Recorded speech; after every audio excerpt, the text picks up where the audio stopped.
जब किसी की अंतिम यात्रा श्मशान घाट पहुंचती है तो परिवार और दोस्त सभी साथ होते हैं।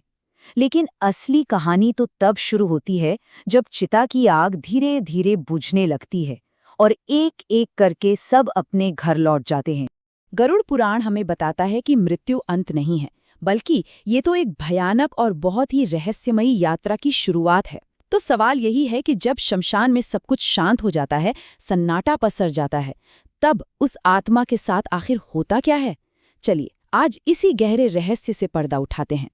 तो कहानी शुरू होती है ठीक उसी पल से जब सारे अपने जा चुके होते हैं और आत्मा शमशान घाट की उस खामोशी में पहली बार खुद को बिल्कुल अकेला पाती है। जरा सोच कर देखिए उस आत्मा की हालत। कुछ घंटे पहले जो शरीर उसका अपना था, उसका घर था, आज वो उसे राख के ढेर में बदला हुआ देख रही है। यकीन करना कितना मुश्किल होता होगा कि जिस शरीर को पूरी जिंदगी संभाला संवारा, वो अब बस एक मुट्ठी राख बन चुका है। और यही वो 1 घंटा है जो आत्मा के आगे के सफर का रास्ता तय करता है।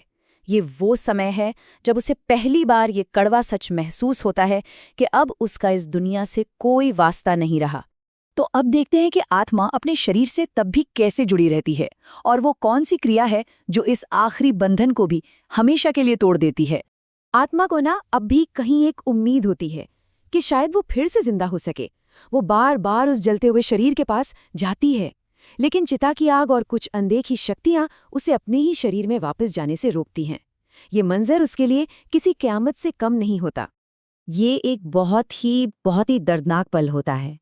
ये रस्म देखने में जितनी भयानक लगती है ना, आत्मा के लिए इसे महसूस करना उससे कहीं ज्यादा तकलीफदेह होता है, क्योंकि यही वो पल है जब शरीर से उसका आखिरी नाता भी टूट जाता है।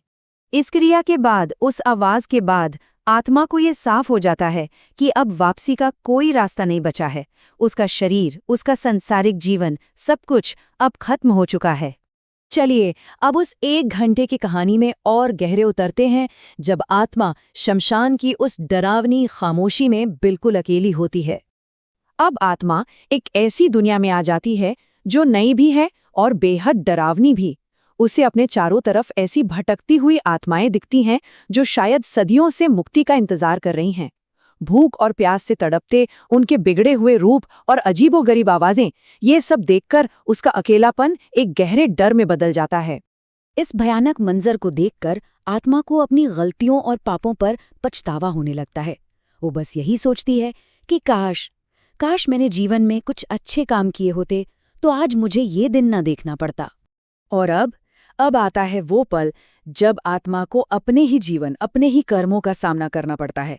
एक ऐसा सामना जिससे वो चाहकर भी नहीं बच सकती। गरुड़ पुराण में इसे जीवन समीक्षा कहा गया है। इसमें कुछ भी छिपा नहीं रहता। चाहे कोई काम बंद कमरे में किया गया हो या सबके सामने, सब कुछ एक फिल्म की तरह आंखों के सामने से गुजरता है। और ये कोई मामूली प्रक्रिया नहीं है। आत्मा सिर्फ अपने कर्मों को देखती नहीं है, बल्कि उसे उन कर्मों का नतीजा भी भुगतना पड़ता है। अगर उसने किसी को दुख पहुंचाया था तो उसे ठीक वैसा ही दर्द, वैसी ही तकलीफ महसूस करनी पड़ती है। अपने कर्मों की वजह से दूसरों को जो दर्द हुआ, उसे महसूस करना, यही आत्मा के लिए सबसे बड़ी सजा बन जाता है।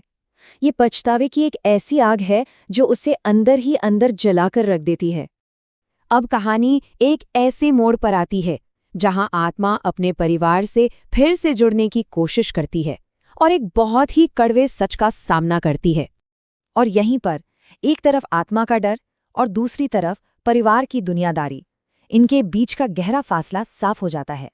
जिन लोगों के लिए उसने अपना सब कुछ लगा दिया, वो अब दुकान, जायदाद और पैसों की बातें कर रहे हैं। ये कठोर सच आत्मा को अंदर तक तोड़कर रख देता है। आत्मा अपने परिवार के पीछे पीछे उनके घर तक जाती है, लेकिन अब वो पूरी तरह बेबस है। उसे बहुत तेज प्यास लगती है, पर वो एक बूंद पानी नहीं पी सकती। वो अपने ही घर में एक अजनबी की तरह खड़ी रहती है, बिल्कुल लाचार। तो चलिए अब इस यात्रा के आखिरी पड़ाव की ओर बढ़ते हैं और समझते हैं कि गरुड़ पुराण से मिलने वाला सबसे जरूरी सबक क्या है। दरअसल किसी के कर्म ही ये तय करते हैं कि मृत्यु के बाद उसका अनुभव कैसा होगा। एक पापी आत्मा के लिए यमदूत बड़े ही भयानक रूप में आते हैं, जबकि एक पुण्यात्मा के लिए उनका रूप शांत और सौम्य होता है। ये सब कुछ कर्मों का ही आईना है। पूरी जिंदगी हम जिन चीजों के पीछे भागते हैं, पैसा, शोहरत, ताकत, वो सब शमशान के बाहर ही रह जाता है। अंदर, उस पार तो सिर्फ हमारे कर्म ही हमारे साथ जाते हैं, और यही जीवन का आखिरी सच है। तो इस पूरी यात्रा से सीख यही मिलती है, जीवन में हम जो भी करते हैं, चाहे वो अच्छा हो या बुरा, अंत में वही हमारे साथ रहता है। इसलिए इन सांसारिक चीजों के मोह में फंसने से बेहतर है कि अच्छे कर्मों पर ध्यान दिया जाए, क्योंकि यही जीवन का असली मकसद है। ये एक ऐसा सवाल है जो सच में सोचने पर मजबूर कर देता है।